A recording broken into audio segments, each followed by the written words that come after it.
सो है गाइस, आज हम MS एक्सेल के अंदर देखने वाले कि वी लुकअप का फॉर्मूला होता क्या है और ये इतना इंपॉर्टेंट क्यों है। तो आइए देखते हैं। वी लुकअप जो होता है वो किसी कॉलम की सेल की वैल्यू के अकॉर्डिंग किसी और वैल्यू को दिखाता है। फॉर एग्जांपल, जैसे मुझे 102 आईडी वाला डेटा देखना है, 102 जिसकी आईडी है उसका डेटा देखना है। डेटा मतलब यहाँ पर उसका नाम भी चेक करना है मुझे और यहाँ पर उसकी सैलरी भी चेक करना है। तो यहाँ पर मैं यूज़ करूँगा वी लुकअप के फॉर्मूले का, है ना। तो यहाँ पर डेटा अभी बहुत कम है, मुझे बहुत, अगर सारा डेटा होता है तो मैं सबको तो चेक करूँगा नहीं, मैं सिर्फ आईडी लिखूंगा और वहाँ पर मुझे पता चल जाना चाहिए कि उस व्यक्ति का नाम क्या है, उसकी सैलरी कितनी है और अदर्स कॉलम अगर होते हैं तो वो बाकी डेटा उसका कैसा है, ठीक है। तो यहाँ पर मैंने एक अलग सा टेबल बना रखी है जिसके अंदर मैं वैल्यू वी लुकअप का फॉर्मूला लगाऊंगा। अब यहाँ पर मुझे एक चीज़ ध्यान रखना है, यहाँ पर मेरे को इस टेबल के अकॉर्डिंग जब भी मैं उस व्यक्ति की आईडी डालूं तो बाकी उसका नाम भी पता चलना चाहिए और उसकी सैलरी भी पता चलना चाहिए कि उसकी सैलरी क्या है, किसके बेसिस पर, सिर्फ आईडी के बेसिस पर।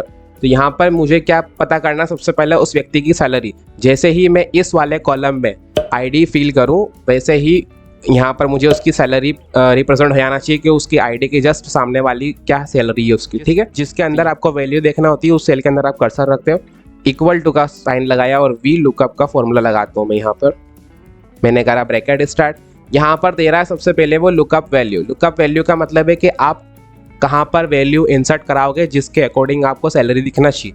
तो लुकअप वैल्यू मतलब मैं यहाँ पर अपनी आईडी फिल कराऊंगा, इस वाले सेल के अंदर चेंजेस करूंगा तो बाकी सारे सेल के अंदर चेंजेस ऑटोमेटिकली हो जाएगा। लुकअप वैल्यू मतलब कि कहाँ पर आप वैल्यू इंसर्ट करो जिसके अकॉर्डिंग वो वैल्यू चेंज होगी। यहाँ पर अगर मैं आईडी लिखता हूँ 102 तो यहाँ पर मुझे उसकी सैलरी शो हो जाएगी, ठीक है ना। ये लुकअप वैल्यू का मतलब वो सेल सेलेक्ट करना है जिसके अंदर आप वैल्यू डालोगे, इंसर्ट कराओगे के अंदर। देन यहाँ पर आएगा कॉमा, फिर पूछता है वो टेबल अरे। टेबल अरे मतलब कि पूरी टेबल को सिलेक्ट करना है मुझे यहाँ पर जिसके अंदर मैं डेटा पिकअप करूँगा, ठीक है।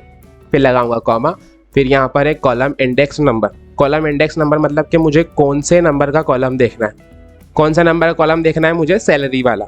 तो सैलरी इस टेबल के अंदर कौन से नंबर पर है, देखिए यहाँ पर मैंने जो टेबल बनाई है उसके अंदर 3 कॉलम दे रखे मैंने, एक आईडी के नाम से, एक नेम के नाम से और एक सैलरी के नाम से, ठीक है।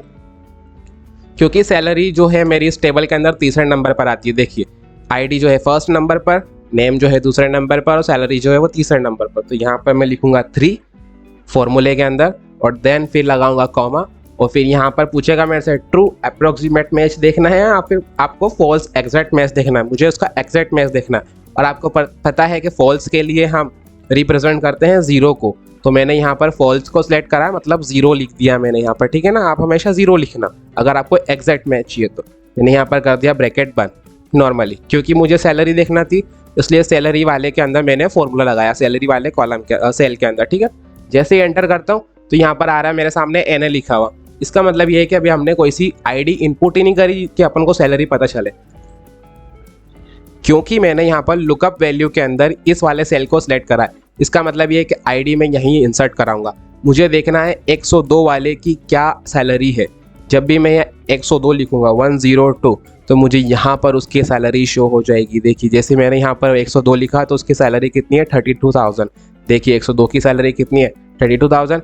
मैंने जैसे ही यहाँ पर 102 की जगह लिख दिया 106, तो जैसे ही मैं यहाँ 106 लिखता हूँ तो इसकी सैलरी कितनी है, 28,000। तो ऐसे ही काम करता है आपका। ये होती है आपकी लुकअप वैल्यू जहाँ पर आप वैल्यू इंसर्ट कराओगे, यहाँ पर लगेगा फॉर्मूला जहाँ पर आपको वैल्यू देखना है। फॉर एग्जाम्पल एक और मैं एग्जाम्पल समझाता हूँ। जैसे अब मुझे उस व्यक्ति का नाम भी देखना है, किसके अकॉर्डिंग, आईडी के हिसाब से, कि जब भी मैं आईडी चेंज करूँ तो उस व्यक्ति का नाम पता चल जाना चाहिए कि उसका आईडी के हिसाब से उसका नाम क्या है, ठीक है ना। तो यहाँ पर मैं थोड़ी वैल्यू हटा देता हूँ ताकि अभी आपको चीज़ें समझ में। देखो यहाँ NA आएगा क्योंकि आला सेल मैंने खाली कर दिया। मुझे उस व्यक्ति का नाम भी देखना है, तो क्योंकि नाम देखना है इसलिए नाम, जहाँ पर नाम देखना है वहीं पर आप फॉर्मूला लगाएंगे। मैंने यहाँ लगा इक्वल टू का साइन, मैंने लिखा वी लुकअप, मैंने करा ब्रैकेट स्टार्ट। यहाँ पर दे रहा है मुझे लुकअप वैल्यू, मतलब कहाँ पर आप वैल्यू डालोगे, मतलब आपको कहाँ कौन से सेल के अकॉर्डिंग काम करना है। मुझे इस वाले सेल के अकॉर्डिंग काम करना है। जब भी मैं यहाँ पर आईडी फिल करूँ वैसे ही वहाँ पर मुझे नाम शो हो जाना चाहिए। तो लुकअप वैल्यू का मतलब वो सेल जहाँ पर आप वैल्यू इंसर्ट कराओगे। अब वो आईडी हो सकती है या अदर चीज़। मैंने दिया कॉमा, यहाँ पर आता है टेबल अरे। टेबल अरे का मतलब मैंने पूरी टेबल को यहाँ पर सिलेक्ट करूँगा। यहाँ पर मैंने पूरी टेबल को सिलेक्ट करा, देन फिर दिया कॉमा यहाँ पर और देन कॉलम इंडेक्स नंबर। कौन सा नंबर है कॉलम चेक करना है मुझे, क्योंकि इस टेबल के अंदर नेम जो है वो दूसरे नंबर पर आ रहा है। देखिए एक आईडी फर्स्ट नंबर पर है और नेम दूसरे नंबर पर है। तो मैं यहाँ पर लिखूंगा 2, फिर लगाऊंगा कॉमा, यहाँ पर रेंज लुकअप क्योंकि यहाँ पर मुझे एग्जैक्ट मैच चाहिए, इसलिए मैं यहाँ लिखूंगा 0, उसके जस्ट सामने वाला मैच, और ब्रैकेट कर दूंगा बंद और करूँगा मैं एंटर। देखिए यहाँ पर भी NA आ रहा है और यहाँ पर भी NA आ रहा है, क्योंकि मैंने यहाँ पर अभी ID डाली नहीं है। यहाँ पर जैसे ही मैं ID डालता हूँ, जैसे फॉर एग्जांपल मैंने डाली ID 102, सॉरी यहाँ नहीं डालना थी, जैसे ही मैं इस वाले सेल के अंदर ID डालता हूँ 102, वैसे ही यहाँ पर जो है उसकी 102 के हिसाब से जो उसकी सैलरी थी वो दिख रही है और उसका जो नाम था वो दिख रहा है। मैंने यहाँ पर सैलरी इसकी ID चेंज कर दी इस वाली जगह पर 104। जैसे 104 करता हूँ तो यहाँ पर मेरे को उस व्यक्ति का नाम और उसकी जो सैलरी थी वो दिख रही है। तो लुकअप वी लुकअप फॉर्मूला जो है वो यहाँ पर किसी और डेटा के हिसाब से उस डेटा की जितनी भी अदर्स वैल्यू होती है वो उठाकर ला कर देता है आपको। तो आप वी लुकअप का फॉर्मूला, ये तो टेबल छोटी थी इससे कि आपको डेटा जल्दी समझ में आ गया होगा। अगर टेबल बहुत बड़ी होती है तो आप वहाँ पर देखोगे नहीं, आप सीधा वी लुकअप का फॉर्मूला लगाओगे एक बार और वहाँ पर आप ID या फिर किसी व्यक्ति के नाम के हिसाब से उसकी बाकी डिटेल ईजिली ला सकते हो। आई होप आपको ये चीज़ समझ में आई होगी। So thank you so much, like subscribe and share.